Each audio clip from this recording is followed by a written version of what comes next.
Disse o Senhor a Moisés: ordene aos israelitas que tragam azeite puro de olivas batidas para as lâmpadas, para que fiquem sempre acesas.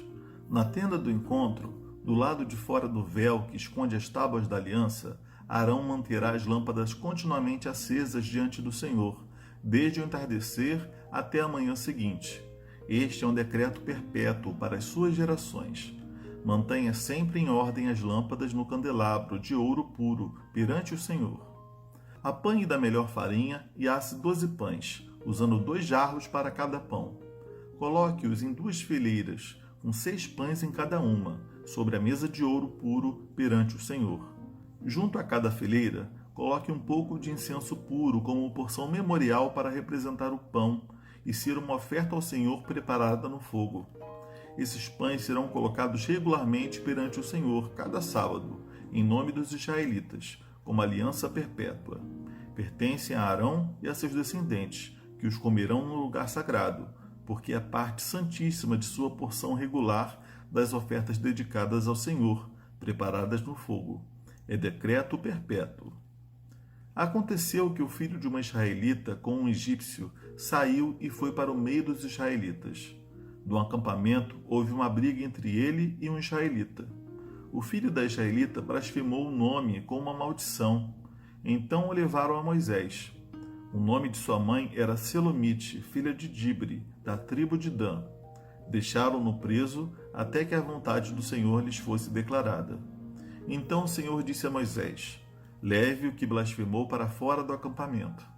Todos aqueles que o ouviram colocarão as mãos sobre a cabeça dele, e a comunidade toda o apedrejará. Diga aos israelitas: se alguém amaldiçoar seu Deus, será responsável pelo seu pecado. Quem blasfemar o nome do Senhor terá que ser executado. A comunidade toda o apedrejará. Seja estrangeiro, seja natural da terra, se blasfemar o nome, terá que ser morto. Se alguém ferir uma pessoa a ponto de matá-la, terá que ser executado. Quem matar um animal fará restituição, vida por vida. Se alguém ferir seu próximo, deixando-o defeituoso, assim como fez, lhe será feito, fratura por fratura, olho por olho, dente por dente. Assim como feriu o outro, deixando-o defeituoso, assim também será ferido. Quem matar um animal fará restituição, mas quem matar um homem será morto. Vocês terão a mesma lei para o estrangeiro e para o natural da terra. Eu sou o Senhor, o Deus de vocês. Depois que Moisés falou aos israelitas, levaram o que blasfemou para fora do acampamento e o apedrejaram. Os israelitas fizeram conforme o Senhor tinha ordenado a Moisés. O início desse capítulo vai falar sobre a organização do lugar santo, que fazia parte do tabernáculo. O tabernáculo, se vocês não lembram, olhem aqui, ele é composto do átrio, que é essa cerca que envolve ele, do pátio e dessa parte coberta, que é chamada de a tenda do encontro. Entrando nela, você vai se deparar com o santo lugar, lugar santo, que era esse primeiro ambiente, e logo em seguida com o lugar santíssimo, que ficava atrás de cortinas bem espessas, onde continha a arca da aliança com as tábuas da lei, e somente o sumo sacerdote poderia entrar ali diante do Senhor, isso com a vida no altar, depois de ter sacrificado diante de Deus, não poderia entrar em pecado, senão ele era puxado de lá. Então o lugar santo é esse primeiro ambiente, onde tem os 12 pães da proposição, que representam as 12 tribos de Israel, tá? E tem também o candelabro com as suas 7 hastes, né? Que mostram que a luz do Senhor, a graça do Senhor estaria sempre voltada para eles, tanto para alimentá-los quanto para iluminar o caminho deles. Isso para mim fala muito também da figura de Cristo como pão da vida para todo aquele que crê e do Espírito Santo, né? Em Apocalipse nós vemos os 7 Espíritos de Deus, indicando um ser que é perfeito, que 7 tem esse símbolo de perfeição. Então esses 7 braços aqui do candelabro falam também desse Espírito Santo que está ali continuamente iluminando, né, as nossas vidas. Então assim, tem simbolismo aí para todo mundo, em todas as épocas, né, para todo aquele que crê. Então a primeira parte do capítulo vai falar sobre esses elementos e como Arão, que era o sumo sacerdote, e os seus descendentes deveriam administrar esse local tão importante. Em seguida, o autor vai narrar a história triste do filho de uma israelita com um egípcio. Provavelmente haviam alguns casamentos mistos no meio do povo. E esse filho, a gente não sabe a idade dele, talvez seja aqui um jovem, ele blasfemou o nome do Senhor como uma maldição e levaram esse filho, esse rapaz, diante de Moisés. Ele ficou preso até que os líderes, até que Moisés obtivesse do Senhor a resposta quanto ao que fazer com esse rapaz. E Deus mandou que ele fosse morto, que ele fosse apedrejado até a sua morte, por ele amaldiçoar o nome do seu Deus. Isso soa muito estranho para nós hoje, nós não entendemos porque Deus naquele momento agiu assim, mas é bom nós recordarmos que Deus aqui estava sendo bastante pedagógico e lidando com pessoas bárbaras, pessoas que entendiam através de desenhos bem grandes.